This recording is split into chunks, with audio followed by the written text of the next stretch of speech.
नमस्कार दोस्तों, स्वागत है आपका अपना यूट्यूब चैनल टुडे एग्जाम पर। दोस्तों आज है 22 सितंबर 2022 और आज आरआरबी ग्रुप डी की एग्जाम थी। फर्स्ट शिफ्ट की एग्जाम समाप्त हो चुकी है। फर्स्ट शिफ्ट के एग्जाम में जीके और साइंस के जो भी प्रश्न पूछे गए सभी प्रश्नों को लेकर आ गए हैं। दोस्तों बात करें आज की लेवल की, तो आज की लेवल जो है 5 साल बैक चला गया है। 5 साल पहले जो एग्जाम में क्वेश्चन आया करता था रेलवे के एग्जाम में, वैसा ही क्वेश्चन देखने को मिला है। यहाँ पे काफी जो क्वेश्चन स्टैटिक्स जीके है ये आपके सीधे सीधे बुक से आ रहे हैं, स्पीडी लूसेंट वगैरह से आपको देखने को आज क्वेश्चन मिला है। आज बात करें कि पहले जैसा नहीं है एनसीईआरटी खाली पूछ रहा है, यहाँ पे काफी घुमाया गया है जैसे कि आप इस वीडियो में देखेंगे। एक प्रश्न आया था, पंजाब केसरी किसे कहा जाता है। जितने दिन भी एग्जाम हुआ एक दिन खाली पूछा गया था कि सरदार वल्लभ भाई पटेल के बारे में, बाद में कि कभी नहीं पूछा गया था, लेकिन आज पूछा गया यहाँ पे उपनाम। तो पंजाब केसरी जो है ये लाला लाजपत राय को कहा जाता है। पंजाब केसरी का विरोध करते हुए ही लाला लाजपत राय को लाठी चार्ज का शिकार हुआ था, बाद में इन्हीं कारण इनका मौत हो गया था। अब साइमन कमीशन भारत कब आता है, 1928 में आता है। गठन कब होता है, 1927 में होता है। ठीक है, इसे गोरों का कमीशन कहा गया था और इस कमीशन में एक भी भारतीयों को जगह नहीं दिया था, इसी के लिए विरोध कर रहे थे। ठीक है, एक प्रश्न आया था, स्टेट बैंक इंडिया का मुख्यालय कहाँ है। याद होगा आपको, स्टेट बैंक ऑफ इंडिया का मुख्यालय मुंबई में है। बताते आया हूं जब भी इंपीरियल बैंक की बात आई है। तो वर्तमान में इसके प्रमुख कौन है, खारा। और मैं ये भी बताया था कि खाली सरनेम रखने से काम हो जाएगा, सरनेम कुछ अजीब सा है, खारा। ठीक है, स्थापना कब होती है, 1955 में होती है। इससे पहले इसी बैंक का नाम इंपीरियल बैंक ऑफ इंडिया था और इंपीरियल बैंक ऑफ इंडिया की गठन कब हुई थी, 1921 में। इससे पहले 3 बैंक थे, bank of Mumbai, bank of Kolkata और बैंक ऑफ मद्रास। इन तीनों को मिलाकर बनाया गया था आपका इंपीरियल बैंक 1921 में। और इसी इंपीरियल बैंक को 1955 में बनाया गया एसबीआई, जो वर्तमान में भारत के मतलब सबसे बड़ी बैंक है सार्वजनिक क्षेत्र के। बात करें सार्वजनिक क्षेत्र के कितने बैंक है भारत में, तो मात्र 12 बैंक है। ठीक है, इसके बाद अधिकांश बैंक का जो है विलय हो गया है। सबसे पहले बैंकों का राष्ट्रीयकरण कब होती है, 19 जुलाई 1969 को होती है। कल भी बताया था 14 बैंकों का राष्ट्रीयकरण हुआ था और इस समय प्रधानमंत्री कौन थी, इंदिरा गांधी। सेकेंड टाइम 1980 में हुआ बैंकों का राष्ट्रीयकरण। तो दोनों बात आपको याद रखना है। और अधिकांश बैंकों का विलय होने के बाद सबसे 1 नंबर पे आपका एसबीआई है, 2 नंबर पे पंजाब नेशनल बैंक है। एक न्यूमेरिकल आया उत्तल दर्पण से कि उत्तल दर्पण में वक्रता त्रिज्या दे रखी है 20 सेंटीमीटर। यदि वस्तु दर्पण से 20 सेंटीमीटर की दूरी पर रखी जाती है तो इमेज की दूरी क्या होगी, इस प्रकार के प्रश्न आ गए हैं। तो यहाँ पे इसमें 2 सूत्र की जरूरत है आपको। यहाँ पे वक्रता त्रिज्या पता है और आपको क्या पता है, वस्तु की दूरी पता है, तो प्रतिबिंब की दूरी निकालनी है। दर्पण का सूत्र आपके सामने है, लेकिन इसमें एक और एडिशनल सूत्र लगेगा, तभी आप निकाल पाओगे। कौन से सूत्र, F बराबर R/2 जो होती है ये वाली सूत्र लगेगी। यहाँ से हम फोकस दूरी कैलकुलेट करेंगे तो हमारा क्या होगा, वक्रता त्रिज्या का आधा मतलब 10 सेंटीमीटर हमारा फोकस दूरी हो जाएगा। ठीक है, R/2 होता है ना, इसमें रख दिया R का वैल्यू 20/2 मतलब 10 हो गए। 10 हो गया फोकस दूरी। यदि वस्तु की दूरी 20 है, वस्तु की दूरी हमारा 20 है। ठीक है, और हमें भी की मान कैलकुलेट करना है। अब कौन सी दर्पण है, उत्तल दर्पण है। उत्तल दर्पण में क्या क्या भाई लेना है आपको, सब दिन बताते आए हूं और आज आपको एक वीडियो मिल जाएगा। आज के बाद ये वाली न्यूमेरिकल आपको जो है आपके सामने ही हाथ जोड़ेंगे कि भैया आप मत बनाओ, मुझे मत बनाओ, बन जाएगी। ठीक है, साइन चेंज करने में कोई दिक्कत नहीं आएगी, मैंने ऐसा सजा लिया है, आपको जो है मिल जाएगा आज पूरे दिन में। ठीक है, कभी ना कभी मिल जाएगा, मैं काम कर रहा हूं उस पर, है ना। तो उत्तल दर्पण की फोकस दूरी किस साइड होती है, दाएं साइड। तो फोकस दूरी आपको लेना है पॉजिटिव। उत्तल दर्पण में कैसी प्रतिबिंब बनती है, इमेजिनरी। दर्पण में इमेजिनरी प्रतिबिंब बना नहीं कि प्रतिबिंब की दूरी जो है पॉजिटिव लेना स्टार्ट किया हमने। ठीक है, इसके बाद वस्तु की दूरी, कोई भी लेंस कोई भी दर्पण हो हमेशा निगेटिव है, इसको तो याद ही नहीं करना है। तो आपको फोकस दूरी पॉजिटिव लेना है और प्रतिबिंब की दूरी पॉजिटिव लेना है और वस्तु की दूरी निगेटिव लेना है। तीनों चीज आपके सामने रखी हुई है, बस खाइए इसको, जो है बैठा दीजिए इस सूत्र में। ठीक है, तो चलिए बैठा देते हैं। 1/f बराबर होता है ना, तो 1/10 हो जाएगा और पॉजिटिव होता है तो पॉजिटिव का साइन नहीं लिखता हूँ, ऐसे ही लिखता हूँ। ठीक है, निगेटिव में साइन देना जरूरी है भैया, है ना। और 1/v क्या है, पॉजिटिव ही होना है। और ये तो माइनस के हो जाएंगे क्योंकि प्लस माइनस माइनस हो जाएंगे, वस्तु की दूरी माइनस होती है ना, तो मैंने -20 लिखना था और बीच में साइन होता है प्लस की, ये वाली साइन, तो प्लस माइनस माइनस हो गए, तो ये माइनस में एक ही बार लिख लिया। तो 1/10 प्लस 1/20 बराबर 1/20 हो जाएगा। 20 हो जाएगा आपका एलसीएम, है ना। तो 2 और 1 3 हो जाएगा, 3/20 हो जाएगा आपका 1/v, तो v का वैल्यू 20/3 हो जाएगा। ये आपका आंसर है। ठीक है, इसमें आंकड़े डिफरेंट हो सकते हैं, क्वेश्चन एज इट इज आया है। ठीक है, एक और आया है लेंस से न्यूमेरिकल। आज 2 न्यूमेरिकल पूछे गए, दर्पण और लेंस से। ठीक है, और एक नया भी प्रश्न पूछा गया है जो आप ऊर्जा कैलकुलेट करते हैं कि कितनी खपत होगी, वो भी पूछा गया है आज, लेकिन क्वेश्चन वो नहीं मिला है मुझे। ठीक है, चलते हैं आगे। अगला एक प्रश्न पूछा गया था यहाँ पे कि भारत में क्षेत्रफल के हिसाब से सबसे बड़ा राज्य कौन सा, आप ले लीजिए हलवा। सबसे बड़ा राज्य कौन है क्षेत्रफल के हिसाब से, अपना राजस्थान। केसरिया वालम पधारो, है ना। अपना राजस्थान भैया सबसे बड़ी है क्षेत्रफल के हिसाब से। दूसरा स्थान पे कौन सा है? मध्य प्रदेश है। तीसरे स्थान पे आई थिंक महाराष्ट्र है, ठीक है। चौथा स्थान पे यूपी है, ठीक है। ये सब आपको ध्यान रखना है क्षेत्रफल के हिसाब से, ठीक है। इसके बाद जनसंख्या के हिसाब से बात कर लेते हैं। जनसंख्या के हिसाब से सबसे बड़ा अपना योगी आदित्यनाथ का क्षेत्र, मतलब उत्तर प्रदेश। उसके बाद क्षेत्रफल के हिसाब से सबसे छोटा कौन है? प्रमोद सावंत का क्षेत्र, गोवा। इसके बाद जो जनसंख्या के हिसाब से सबसे छोटा कौन सा हो जाएगा? सिक्किम। सिक्किम में कौन सी पर्वत चोटी है? कंचनजंगा। भूलना नहीं है, क्योंकि दुनिया की सबसे तीसरी ऊंची चोटी है कंचनजंगा, और ये कभी भी एग्जाम में बिना पूछे आ जाता है, ठीक है। और सिक्किम में कौन सा त्योहार मनाया जाता है? ये भी आपको ध्यान रखना है। लोसांग मनाया जाता है सिक्किम के अंदर। तो ये बात सब ध्यान रखना है। सिक्किम के रिगार्ड में जनसंख्या के दृष्टिकोण से सबसे कम है। हाँ, सबसे कम जनसंख्या घनत्व अगर पूछा जाएगा तो अरुणाचल प्रदेश होगा, ठीक है। सबसे कम जनसंख्या घनत्व यहाँ पे मात्र 17 व्यक्ति पर किलोमीटर रहते थे अकॉर्डिंग टू 2011। अब 2021 में बदल गया होगा, लेकिन ये बदलने वाला है नहीं। इतना कम इसको कोई नहीं पकड़ सकता। ये रिकॉर्ड है अपने आप में कि सबसे कम जनसंख्या जो है 1 किलोमीटर में रहता है, ठीक है।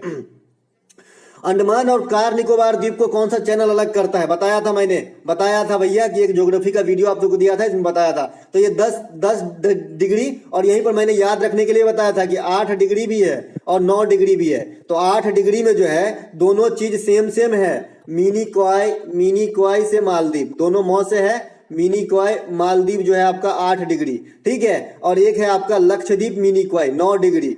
लक्षद्वीप मिनिकॉय ये आपका जो है 9 डिग्री है। तो मैंने याद रखने के लिए बताया था कि दोनों मौ है। मिनिकॉय मालदीव तो 8 डिग्री और 9 डिग्री है, दोनों अलग है। लक्षद्वीप मिनिकॉय और 10 डिग्री है। कार निकोबार अंडमान। तो इस प्रकार से साथ ही साथ यहाँ पे वैरन द्वीप होती है अंडमान में, जो सक्रिय ज्वालामुखी है। आपको ये बात भी ध्यान रखना है। अंडमान में ही इंडिया का सबसे छोटा मतलब क्या बोलते हैं उसको, नेशनल पार्क है, साउथ बटन। तो आपको ये बात भी ध्यान रखना है। तो ये बात सब ध्यान रखना है अंडमान निकोबार के रिगार्ड में। एक प्रश्न यहाँ पे आया था, त्रिशूर पूरम किस राज्य का प्रमुख उत्सव या नृत्य है? इस प्रकार का प्रश्न आया है त्रिशूर करके, ठीक है। तो त्रिशूर पूरम जो है, त्रिशूर जगह का भी नाम है केरला में, और आपका जो है त्रिशूर पूरम उत्सव भी मनाया जाता है केरला में। तो ठीक है, तो ये आपका केरल राइट आंसर हो जाएगा, ठीक है। केरल हो जाएगा आपका राइट आंसर। अब केरल के लिए कौन कौन से हैं? कथकली भी है, मोहिनी अट्टम भी है, मारमोक्कली भी है, ठीक है। तो ये सब केरल में मनाई जाने वाली फेस्टिवल है, जिसमें नृत्य है कथकली, मोहिनी अट्टम, मारमोक्कली, तीनों नृत्य ही है,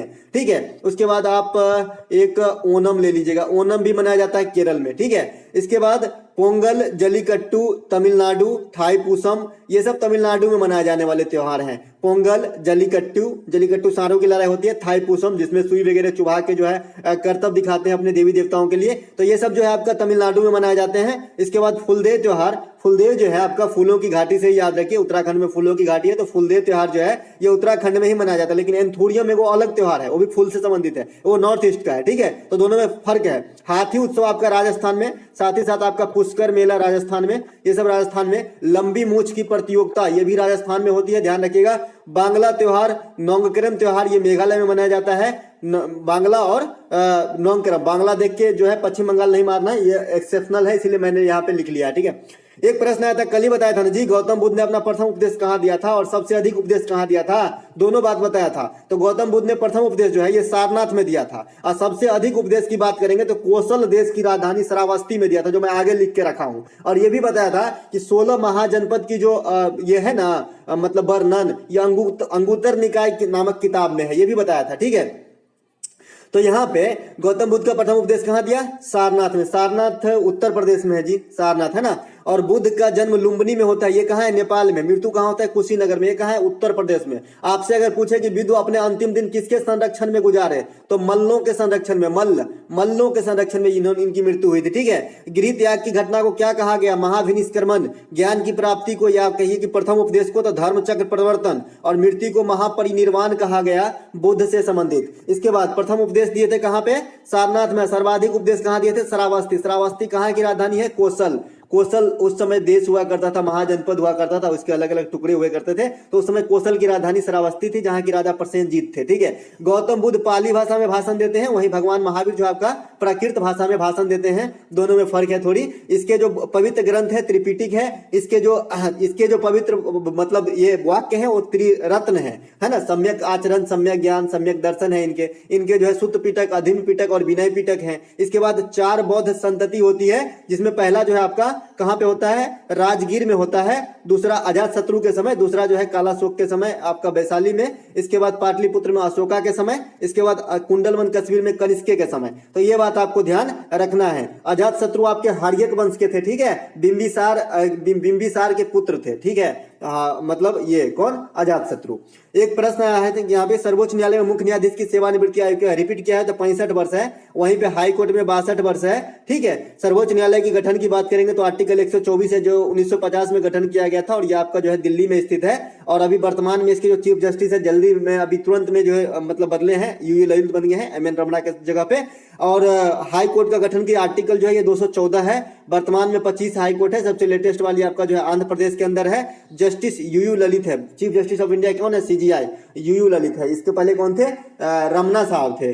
धोबन सोडा का आपका रासायनिक सूत्र पूछा गया है, तो धोबन सोडा का रासायनिक सूत्र आपका Na2CO3 होता है, सोडियम कार्बोनेट, ठीक है, सब सोडियम कार्बोनेट कहा जाता है। इसका उपयोग रंजक के रूप में, साबुन बनाने के रूप में हो सकता है। धोबन सोडा का और क्या उपयोग हो सकता है, तो ड्राई क्लीनर्स वगैरह में हो सकता है, ठीक है। यहाँ पे एक बेकिंग सोडा है जिसे सोडियम बाइकार्बोनेट कहते हैं, इसके सूत्र में थोड़ा सा भिन्नता है, NaHCO3 होता है इसका सूत्र, और इसे खाने वाला सोडा भी कहते हैं। कास्टिक सोडा सोडियम हाइड्रोक्साइड कहते हैं, NaOH, जिसके लास्ट में OH रहता है, हाइड्रोक्साइड होता है, और सोडियम का सूत्र Na है, तो आप ऐसे ही इसको लिख लीजिएगा, इसमें कोई दिक्कत नहीं है, ठीक है। एक प्रश्न आता है कि चुंबकीय रेखा की दिशा कैसी होती है, तो भैया बताए थे कि चुंबकीय रेखा की इंटरनली बात करेगा कि भाई चुंबकीय रेखा चुंबक के अंदर कैसे गमन करते हैं, तो साउथ से नॉर्थ। लेकिन अगर जनरल वे में बात करता है तो आपको जो है नॉर्थ से साउथ हो जाएगा, तो यहाँ पे उत्तर से दक्षिण राइट आंसर हो जाएगा।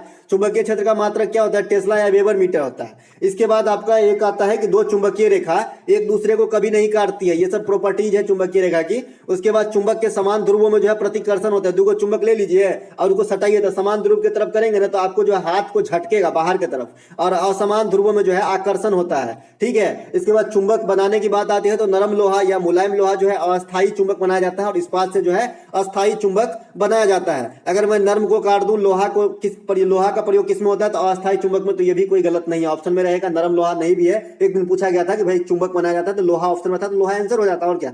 एक प्रश्न आया था कि बोडो संताली भाषा को संविधान में कब अटैच किया गया, तो 2003 में किया गया था। और ये संविधान संशोधन आई थिंक 92 था, 92 संविधान संशोधन था, जिसमें बोडो, संथाली और मेरा जो अपना भाषा है, मतलब हमारा जो घर की भाषा है मैथिली, क्योंकि मैं बिहार से हूं और ये बिहार के जो है ये मिथिला रीजन से हूं, तो यहाँ की भाषा मैथिली है। तो ये भी इन सभी को जो है 4 भाषा को अटैच किए गए थे, संथाली, बोडो, मैथिली और एक वो शायद डोंगरी था। ये चारों को किया गया था आपको जो है 92 संविधान संशोधन 2003 में। वर्तमान में कितने भाषाएं संविधान के अंदर 8वीं अनुसूची में, तो 22 गो है, ठीक है। शास्त्रीय भाषा क्या गो है, तो 6 गो है। भाषा आयोग का मुख्यालय कहाँ है, कर्नाटक मैसूर में है। इसके बाद और क्या है भाई, भाषा आयोग के अध्यक्ष प्रथम कौन थे, तो खरे थे, बीजी खरे। उसके बाद राज्य पुनर्गठन आयोग के अध्यक्ष कौन थे, तो फजल अली थे।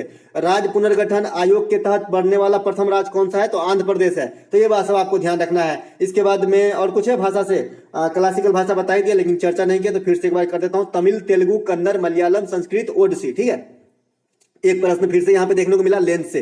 अवतल लेंस की फोकस दूरी क्या होगी, इसमें आंकड़ा मैंने खुद से रखा हूं भैया, इसमें आंकड़ा नहीं मिला था, ठीक है। आंकड़ा नहीं मिल पाया है, आपको सिखाना है इसलिए रख दिया क्योंकि पूछा गया था। अवतल लेंस की फोकस दूरी क्या होगी, दर्पण से वस्तु की दूरी 0.3 मीटर है, और तथा इमेज की दूरी 0.1 मीटर है। अब आपसे फोकस दूरी पूछ रहा है, कौन सा लेंस है, अवतल लेंस है। तो अवतल लेंस में प्रतिबिंब कैसी बनती है, काल्पनिक बनती है, ठीक है। जो उत्तल दर्पण में जैसा प्रतिबिंब बनता है ना, वैसा ही अवतल लेंस में बनता है, काल्पनिक बनता है। इसका प्रॉपर्टीज मैं आज दे दूंगा, आपको कोई भी कंफ्यूजन नहीं होगा। मैं एक वीडियो लेके आ रहा हूँ सेपरेट, वहां पे 5 से 7, 8, 10 क्वेश्चन देखेंगे, और पहले जो है आपके गुणधर्म और साइन चेंज करने के ट्रिक बता दूंगा, तो कोई दिक्कत नहीं होने वाली है। अवतल लेंस में जो है आपको अवतल लेंस कुछ इस प्रकार का होता है। इसकी फोकस दूरी जो है ना, दर्पण से बाएं साइड ही होती है, मुख्य फोकस दूरी, ठीक है। तो जो भी दर्पण से बाएं साइड वाली फोकस दूरी होगी आपको निगेटिव लेना है। तो अवतलो दर्पण में आप जो है फोकस दूरी निगेटिव लेते हैं, और अवतल लेंसों में फोकस दूरी निगेटिव लेते हैं, बस इतना ही सी समानता है, ठीक है। तो इसमें मैं फोकस दूरी निगेटिव ले लिया, तो फोकस दूरी मैं ले लूंगा निगेटिव।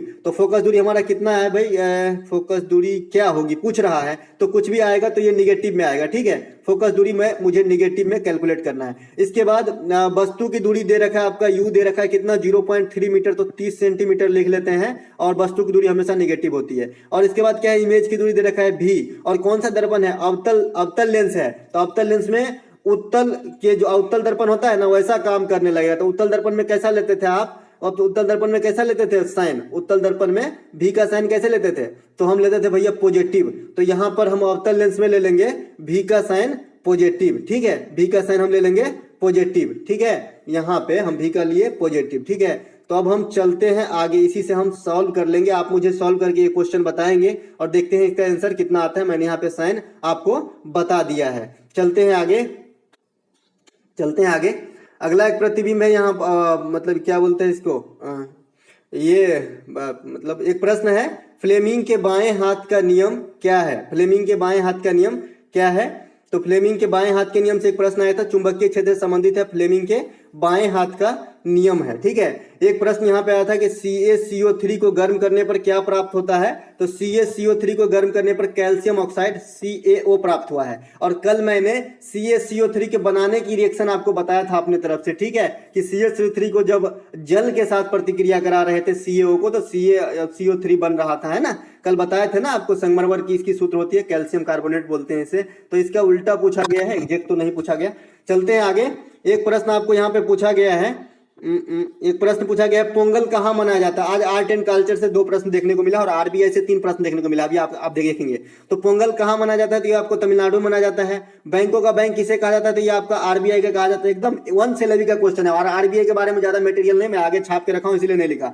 एक पूछा गया है CRR का फुल फॉर्म, रिपीट किया हुआ प्रश्न है और मैंने आपको इसको बताया था कि CRR क्या होता है, कैश रिजर्व रेशियो। जो भी कॉमर्शियल बैंक है उसकी अपनी जमा पूंजी का कुछ रकम जो है RBI के पास जमा करना पड़ता है, इसे ही कैश रिजर्व रेशियो कहते हैं, ठीक है। और ये दर कौन तय करेगा, तो ये भी RBI करेगा कि भैया तुम्हें कितना रखना पड़ेगा, तो इसे कैश रिजर्व रेशियो कहते हैं। और एक होता है CLR, जो बाजार में जो है तरलता कितनी होगी, तो ये एक अलग चीज है, CRR एक अलग चीज है, ठीक है। एक आया था अल नीनो, अल नीनो से संबंधित एक प्रश्न आया था, लेकिन क्या आया था पता नहीं है। अल नीनो क्या होती है, जो प्रशांत महासागरीय क्षेत्र है वहां पे टेम्परेचर में बढ़ोतरी हो जाती है समुद्र की जल के लेवल में, तो यहाँ पे अल नीनो की उत्पन्न होती है। एक होता है अल नीनो, एक होता है अली नीनो, ठीक है, दोनों में फर्क है। एक होता है अल नीनो, एक सिर्फ होता है ली नीनो, ठीक है, ये दोनों अलग अलग चीज है, ठीक है। तो ये सिर्फ इतना ही, क्योंकि इसमें क्वेश्चन ही पता नहीं है, ठीक है। और इससे बहुत अच्छा प्रभाव भी पड़ता है और बुरा प्रभाव भी पड़ता है अल नीनो से, ठीक है। मुक्केबाजी 2021 में किसे अर्जुन पुरस्कार से सम्मानित किया गया था। 2021 में मुक्केबाजी में सिमरनजीत को जो है मुक्केबाजी में अर्जुन पुरस्कार दिया गया था। अर्जुन पुरस्कार की शुरुआत जो है 1961 में होती है। इसके बाद क्रिकेट में इसी बार जो है 2021 के लिए शिखर धवन को दिया गया था। तो दोनों बात ध्यान रखना है। एक प्रश्न आया था कि पंचायत का कार्यकाल कितने समय का होता है, तो पंचायत का कार्यकाल जो होता है ये आपका 5 वर्षों का होता है। कितने समय का होता है, 5 वर्षों का होता है। आर्टिकल 40 की बात करेंगे या आर्टिकल 243 की बात करेंगे तो आपका ये पंचायत से ही संबंधित है। इसके बाद में 11वीं अनुसूची की बात करेंगे या 9वीं भाग की बात करेंगे तो ये भी पंचायत से ही संबंधित है। इसके बाद 73वीं संविधान संशोधन की बात करेंगे जो 1992 में लागू कराने की बात कही गई, 1993 में लागू हुई 24 अप्रैल को। तो 24 अप्रैल को पंचायती दिवस मनाते हैं, तो ये सभी पंचायती से संबंधित है। इसके बाद जो बलवंत मेहता समिति, अशोक मेहता समिति, सादिक अली समिति, सिंघवी समिति, बीजी राव समिति, ये सभी पंचायती संबंधित है। पंचायती व्यवस्था का हेडक्वार्टर आपका जो है हैदराबाद में स्थित है, तो आपको ये बात भी ध्यान रखना है। इसके बाद अभी जो गिरिराज सिंह है ये पंचायती मंत्री है, तो ये बात भी आपको याद रखना है। इसके बाद पंचायती में और क्या है, मैक्सिमम मतलब मिनिमम उम्र क्या है, 21 वर्ष है। और कार्यकाल कितनी होती है, 5 वर्षों का होता है। चुनाव कौन करवाता है, राज्य चुनाव आयोग करवाता है। तो ये बात सब आपको ध्यान रखना है। तो चलिए दोस्तों, मिलते हैं एक नेक्स्ट वीडियो में। अगर अच्छा लगा हो तो लाइक जरूर कर लीजिएगा, ठीक है।